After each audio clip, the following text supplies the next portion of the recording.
We're live from the CNN News 18 primetime studios. You're watching Hard Facts, brought to you by Greenland Laminates.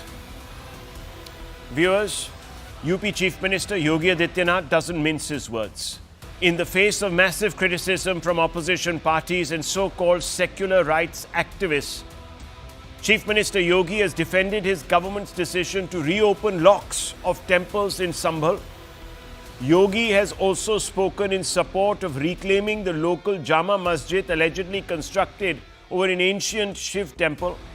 Among the reasons he cites is a quest for restoring Bharat's civilizational Hindu heritage.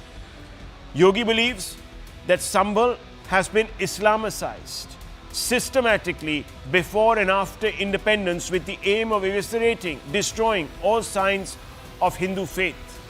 Towards this end, he has also referred to a recurring cycle of riots in Sambhal. Yogi believes there is a need to unearth the truth that has been buried and concretized under the lath of Islamist bigotry. These are his words, viewers. The UP CM wants to uncover the truth about the desecration of Hindu lives as also Hindu heritage. So there is parity and, most importantly, to kickstart the process of healing, which he says has never really taken place. Now, in the UP Assembly, he said, and I quote, "An attempt was made to disrupt the atmosphere in Sambhal. Riots have been occurring continuously since 1947. In 1978, 184 Hindus were collectively burned alive." These are his figures. "And a curfew was imposed for several months." He goes on to say, and I quote, "Riots happened again in 1980, 82, 86, 1990 to 1992, and also in 1996. Yogi Adityanath went on to tell the assembly members that, quote, "Since 1947, not a single word has been spoken in support of the innocent victims. People have only been shedding crocodile tears.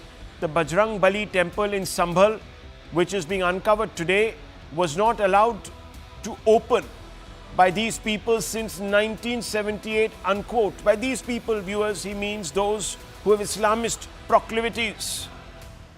Now, here are some facts that will put the actions of the state administration into some perspective for all of you viewers. The files on the riots that occurred 46 years ago in Sambhal, Uttar Pradesh, are set to be reopened. The decision was taken following a statement by the Chief Minister Yogi Adityanath in the State Assembly on 8th January 2025. Moradabad Commissioner asked the Sambhal DM, the district magistrate, to hand over all records related to the riots. Several old cases are also to be reopened based on complaints from some individuals. The Sambhal riots were a massive blot on India's secular fabric, but unlike the Gujarat riots, viewers, hardly ever brought up. No one has actually talked about them.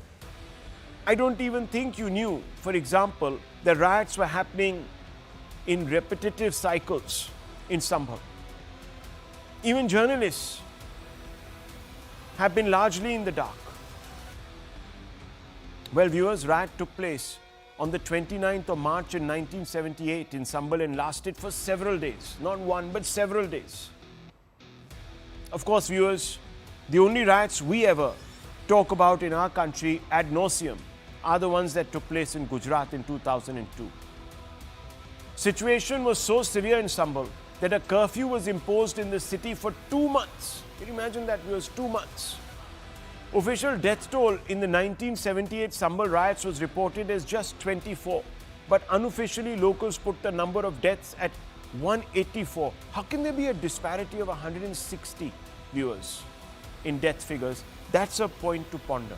The general feeling of discomfort over Yogi's plans throw up some questions, because there are opposition leaders who have come out and said, "Oh, why are you only focusing on Sambhal? Look at what happened in Gorakhpur." There are others, viewers, who have come out and said that Yogi Adityanath is trying to polarize the atmosphere, especially ecosystem rights activists, so-called secular activists. They've all come out and said, "Oh, he's trying to communalize, polarize." When the courts came and said that you can't conduct surveys, he's found another way of polarizing. The basic question is this: why should anyone view Yogi's mission to provide justice as a communal provocation?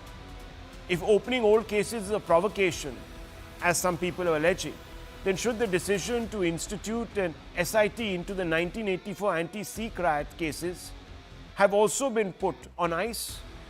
Many people have said that is also a provocation. You're inciting Sikhs, you're reminding them of their wounds. Viewers, another question. If Ganga Jamuni Tehzib is a reality, why have Hindus had to leave Sambhal or even Srinagar for that matter, abandoning their homes and places of worship? And that too in independent India. Last but not least, has the trap of appeasement politics caused the ecosystem to ignore the wounds of Sambhal? Viewers, these are some fundamental questions and they must be asked tonight. And I want to open this debate out by bringing in straight and foremost Dr. Anand Ranganathan tonight. Dr. Ranganathan, you have been writing a lot, commenting a lot on Yogi Adityanath's endeavors to uncover the truth about Sambhal, saying that this is a quest for civilizational justice, but some people call it a communal provocation, an attempt here to stir the communal pot, to consolidate a Hindu vote and so on and so forth. I think you're familiar with the arguments. Do you see this as a communal provocation or an issue of providing civilizational justice so that there is some truth and so that there can be some reconciliation? Good evening, Rahul. Look, just when one thought that the cries of Hindus to get justice were actually cries in the wilderness, comes this light, albeit flickering, at the end of this long secular tunnel that 1 billion Hindus have been forced in. One must not thank only Yogi Adityanath, but also the journalist Swati Goel Sharma and her investigation for the reopening of the Sambhal files. Thank you to both of them. Rahul, the year was 1978, just after Holi. 184 Hindus were murdered in cold blood in Sambhal.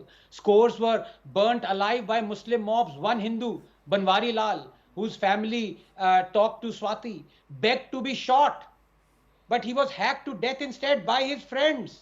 Many were butchered like animals. 46 years the families have waited for justice. Many have died waiting.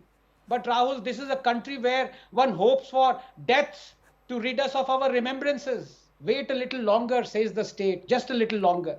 This is a country where for Hindus to demand a semblance of justice is perceived as communal and bigoted, where one feels lost for hope, wondering whether that fabled arc of moral universe would ever bend towards justice for Hindus. This is a country, Rahul, where the Supreme Court refuses to reopen not only the Sambhal files but also the Kashmir files, saying too much time has elapsed. And so it doesn't make sense to investigate the crimes that happened during the Kashmiri Hindu genocide. Sambhal pogrom, Kashmiri Hindu genocide, the Mari Jhapi massacre where 10,000 Dalits were murdered in cold blood by communists in Bengal. How many files lie unopened, gathering dust inside those almirahs called appeasement? And those outraging at Sambhal files being reopened themselves demanded the reopening of the Hashimpura files, the 1984 files. Why? Because in Hashimpura, Muslims were massacred. In 1984, Sikhs were massacred. But no reopening in Sambhal because Hindus were massacred. But then again, this is a country where appeasement is no longer welfare, Rahul. Appeasement is now warfare. Warfare is when you enact laws and policies and acts that constitutionally and legally favor one community and discriminate against the other community. So you have the state that turns a blind eye to Waqf, usurping thousands of acres of Hindu land. You have the state that obligates only Hindu-run schools to keep 25% seats reserved for the poor, forcing thousands to close down. You have the state prohibiting Hindus to even approach the court to reclaim their demolished temples. You have the state controlling and taxing only temples and temple land but not mosques. You have no obligation for Muslims to accept the Uniform Civil Code, to accept the CAA, to accept laws and acts the rest of India does. You have terrorists and rioters being released. Remember the recent release of the Coimbatore bombers despite the refusal of the Supreme Court to give them bail? You have the Congress releasing PFI cadres, releasing those who ran over and attacked police stations, its leaders defending Simi in court, its chief crying tears at Batla encounter, its PM demanding an apology from Denmark for prophet cartoons. This is what happens when hubris in one community leads to anger in the other. Hubris that Indian laws don't apply to us, and anger that Indian laws are made to discriminate against us. Just 20 seconds, Rahul. Amidst this, as I said, a flicker of hope comes today in the form of reopening the Sambhal files, and it couldn't have come sooner. Let us hope the Supreme Court is shamed enough for it to now reopen the Kashmir files. The 35th anniversary, Rahul, as you know, of the Kashmiri Hindu genocide is only a week away. Justice is the only thing that separates humans from animals. Let justices not be the only humans who deny it to us.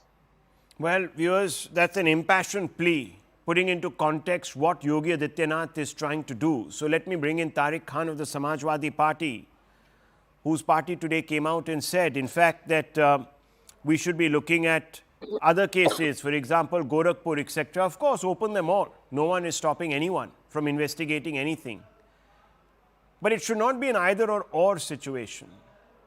And I want to ask you, Mr. Khan, Mr. Tariq Khan, it's a very simple, straightforward question. If opening old cases is seen as a communal provocation, then should the decision to institute an SIT after all those many years in 2019 or 2020 into the 1984 anti-Sikh riot cases have also been then similarly scotched, put on ice?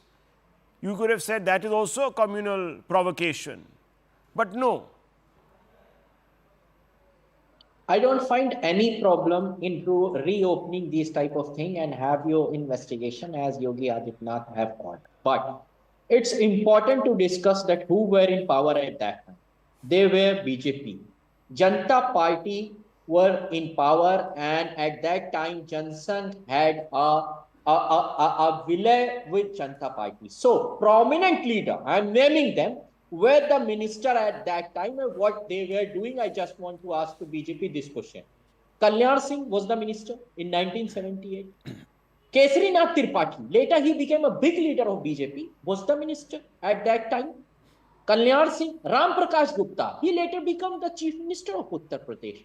He was the minister in 1978, Janata Party government. They were in power. What they were doing at that time?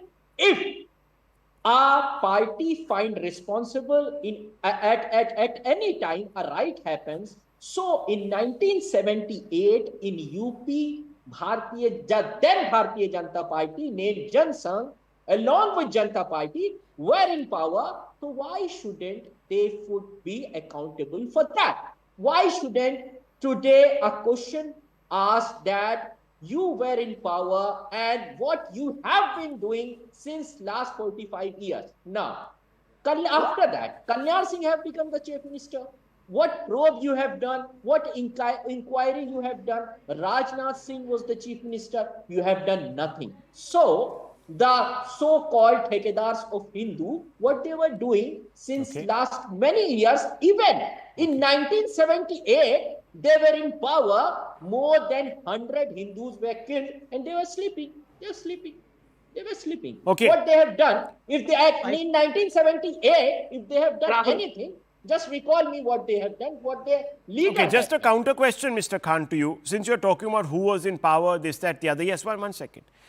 In 1984, the Congress government was in power when the anti-Sikh riots happened. I'm sure you'll remember that, right? No justice was given to the Sikhs for years altogether. In fact, only now. Some Congress leaders have been booked and sent to jail. Now, you call yourself, the Samajwadi Party calls itself an inclusive party that represents everybody, takes everyone along. Isn't it, sir? Yes. Why were you then tying up with a party that gave no justice to the Sikhs repeatedly, sir? I must say that in any type of government, let it be centered No, I'm asking you. Just, no, now don't go into all this. I'm asking you a specific question, what I'm Mr. Khan. saying, No, very specific question, please. Mr. No. If was Congress responsible, yes or no? Yes. So then why were you tying up with the Congress party that refused to punish? No, Mr. Khan, you're not allowing me to finish. I allowed you to finish. Please listen to my question. Because then you won't answer the question. If the Congress party was guilty, as you say, of collusion in the 84 anti-Sikh riots, then why does the Samajwadi Party, led by, at one time, Mulayam Singh Yadav and now by Akhilesh Yadav, why do they tie up with the Congress? Would you ask the same question to BJP as well? They have tied Sir, I'm asking you this question. Yes, the BJP, you see, you can't have whataboutery here. On Samajwadi, viewers, you can't be secular and then and be selective. You can either be secular But you can't be say that selective. Congress is responsible. You can either be selective and not any secular. Right, Okay, so it's fine. So any you're right saying happens because in any government, so any right you're happens saying in any government, that government is responsible. Okay, If that so- would be Samajwadi Party government, Right. we'll find Okay, ourselves quick responsible questions for are that. coming. 1 second. One Dr. Ranganathan is pitching one, and Ms. Sanju Verma responds on the larger question. Yes. Yeah, so sorry, just 5 seconds. I respect Tariq Bhai, he's a very good friend. But this specious logic that whichever, as he said, whichever government was ruling is responsible. First of all, it was Janata Party, not the Jansangh that was ruling Uttar Pradesh at that point of time. But by that logic, Samajwadi Party is responsible for the 2013 Muzaffarnagar riots. And they've actually held BJP responsible because Akhilesh Yadav was the chief minister. So according to you, Akhilesh Yadav is responsible for the Muzaffarnagar riots. Say it, Tariq Bhai. Janata party में जनसंघ ने अपना विलय कर लिया था. Okay, That Mr. was Mr. an Khan, amalgamation. Mr. Khan, please, let's not be so specious. In any case, in the Indian system, you can't immediately arrest, you can arrest people, but to collect evidence, etc., and our legal system takes months altogether. The next administrations, the successive Congress administrations, you have named such big people. I can also name some very famous N.D. Tiwari and other chief ministers of the Congress party who came to power, but they didn't act. Even then, sir, you continued to ally. Now, you are saying, oh, we are allying because the BJP also allies. So fine, we are no different. We are as communal. It's okay. That's fine. If that is your argument, I rest my case. That's fine. That's up to the viewers to judge. Yes, Sanju Verma, quick response on this question of communal, and then I want to open this up with more substantive questions. Yes. Yeah, I mean, give me 2-3 minutes. It's 15 minutes into the debate. Yes, yeah, ma'am. I'll try to be as crisp as possible. First and foremost, let me make one thing very clear. The fact that the 1978 Sambhal killings are going to be now investigated and the hard truth is going to be out in the public domain, I think cutting across political ideologies, we need to welcome this step. Just because somebody did not take action for 4.5 decades, it does not mean that 4.5 decades later, you and me should be deprived of the hard facts. Point number one.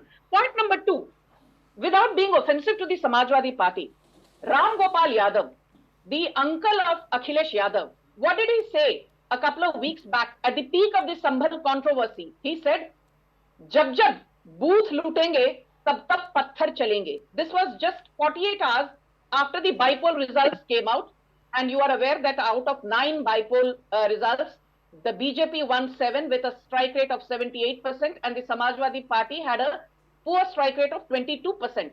So basically, when Ram Gopal Yadav says, "Jab jab booth lutenge, tab tab patthar chalenge," he is insinuating that because the Samajwadi Party lost and because the BJP won the bypolls with a hefty margin, what happened in Sambhal is justifiable. Point number two. So the people from the Samajwadi Party who sit here on national TV and shed copious tears, I want to ask them, आप यहाँ बैठकर BJP को भाषण देते हैं, Yogi Adityanath is communal, ये भगवादारी 40 साल पुराना राइट केस निकालते हैं, मुझे बात बताइए. In April 2023, a notorious gangster called Atiq Ahmed died.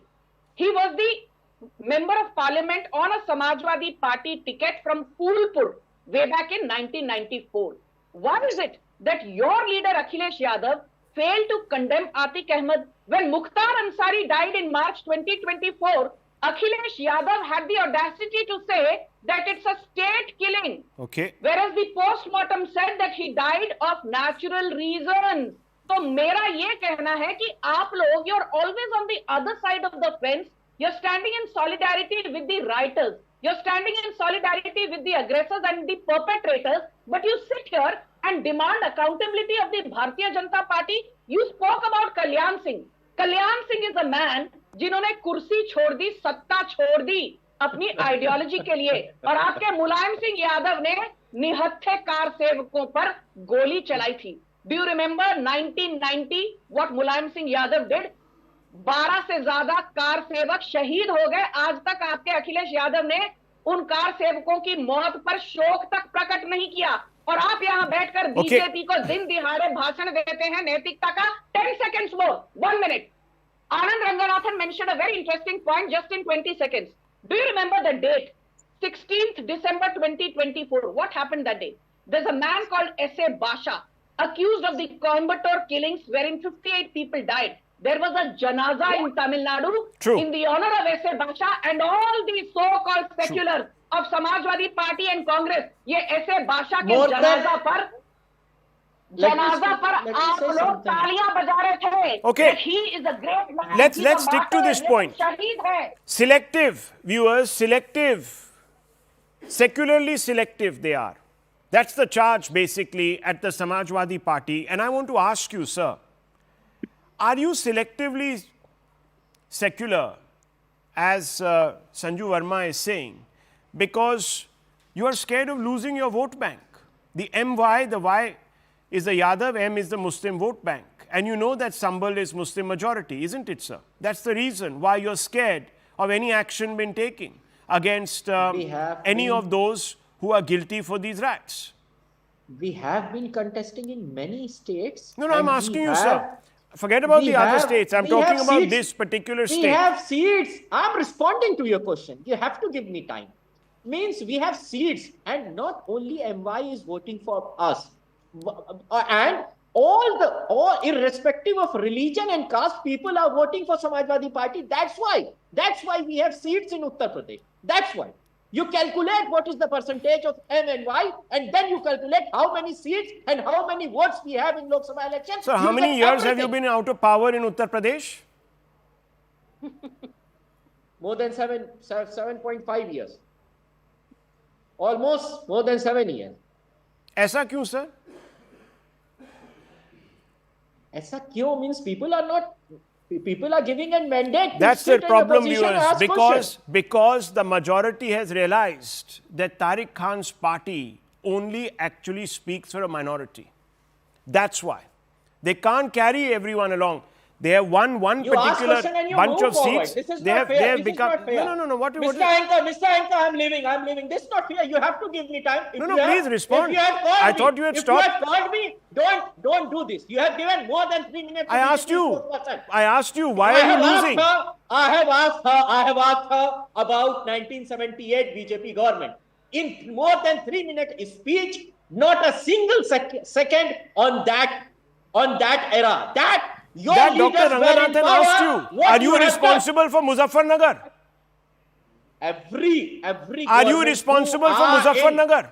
We are in power. Are you responsible for Muzaffarnagar 2013? I'm saying this. Any party which are in power, riots happen in that state, that government will be responsible. Who took the responsibility from your party? All the time. Did Akhilesh Yadav step down? Never. Okay. Then why did you release? The rioters? Gujarat. Why did you release the rioters? No, 1 second. Did you not release the rioters? Gujarat rights. Modi stepped Sir, down. did you release the rioters? Yes or no? Did you release the rioters? Yes or no? No.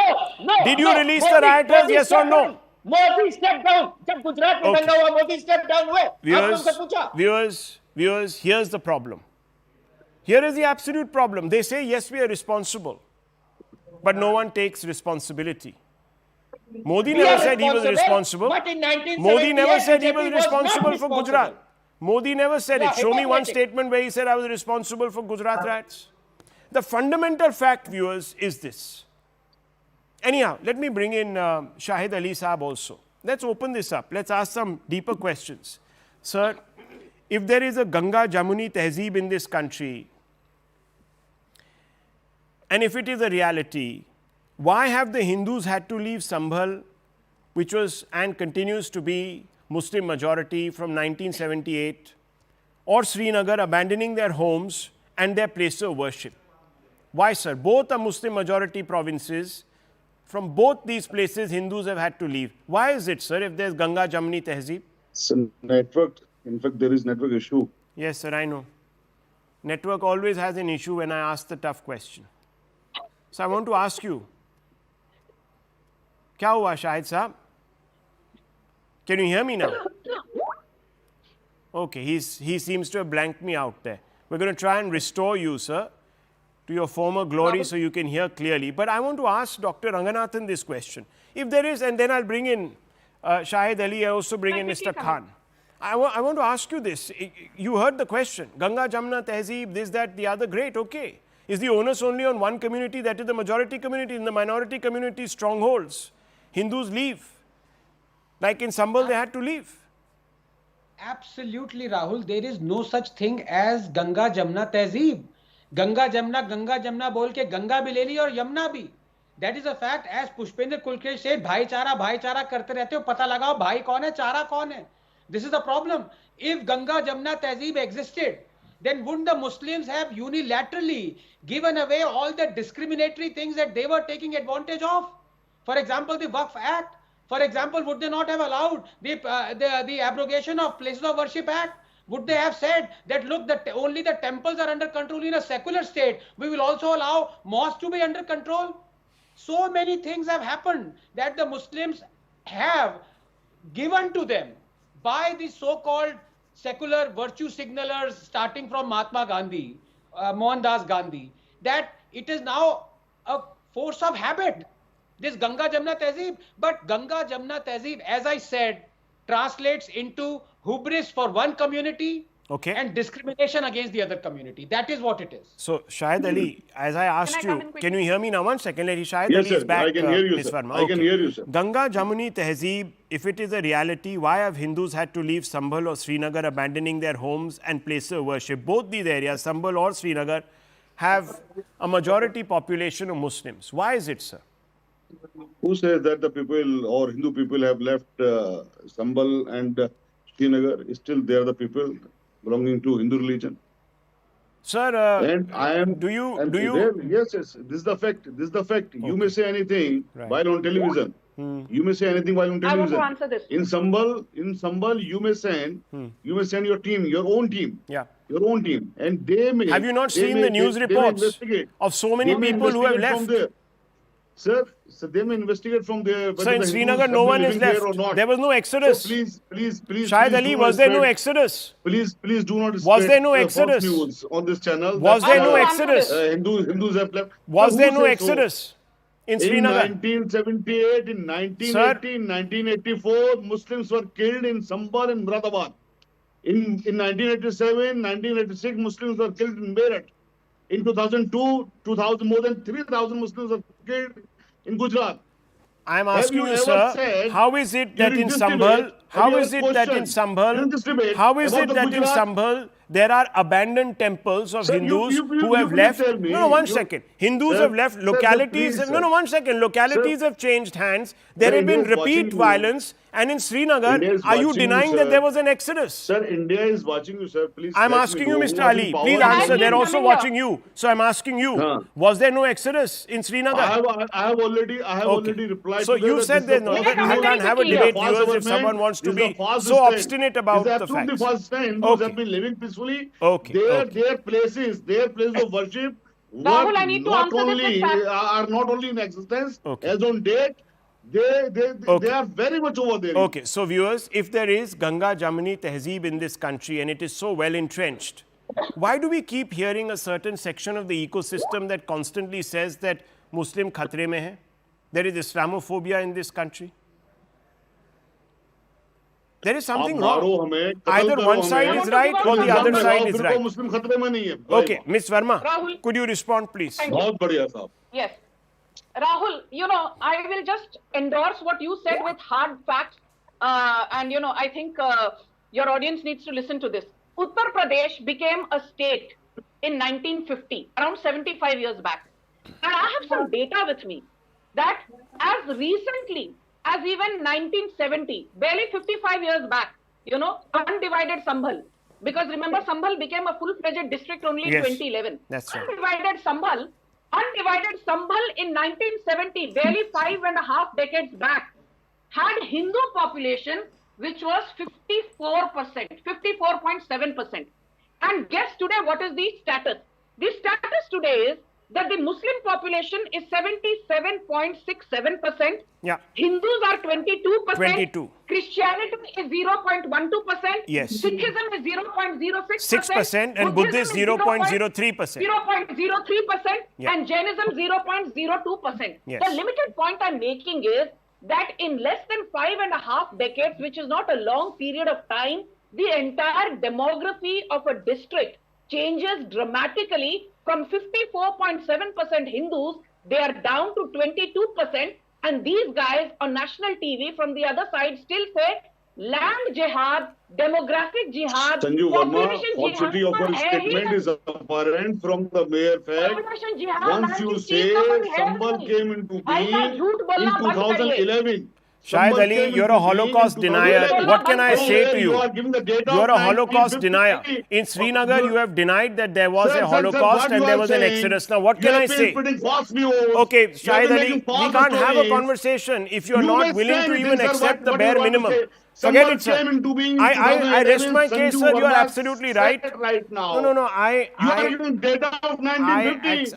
What you are talking about? I accept your point of view, sir. There is no way I can have a civilized debate with somebody who goes to the extent, viewers, of denying a Holocaust. Now, what am I supposed to say? In Germany, a person like this would have been ostracized. But in India, this is called freedom of expression. Okay, Mr. Ali, please relax. Calm down. Dr. Ranganathan, yes. Dr. Ranganathan, yes, you want to make a point.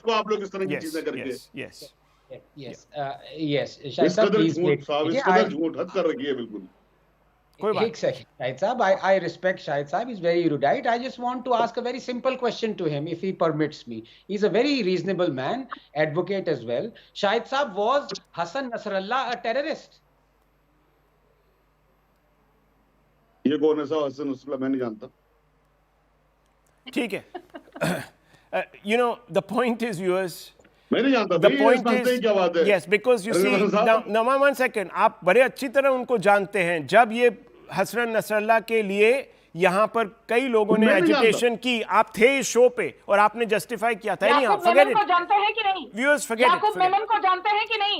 याकूब मेमन का जनाजा निकला था मुंबई में 2015 में. आप जैसे लोग जनाजे पर शामिल हुए थे. Yaqub Memon was a terrorist accused of the 1993 Mumbai. Okay, Sanju Verma, why are you wasting your breath? The point here is, viewers, and it's fundamental, if someone comes and blithely says, there was never an exodus in Srinagar, there is a person sitting here, right here in front of you, viewers, who has had this experience. What more can one say? There is no argument.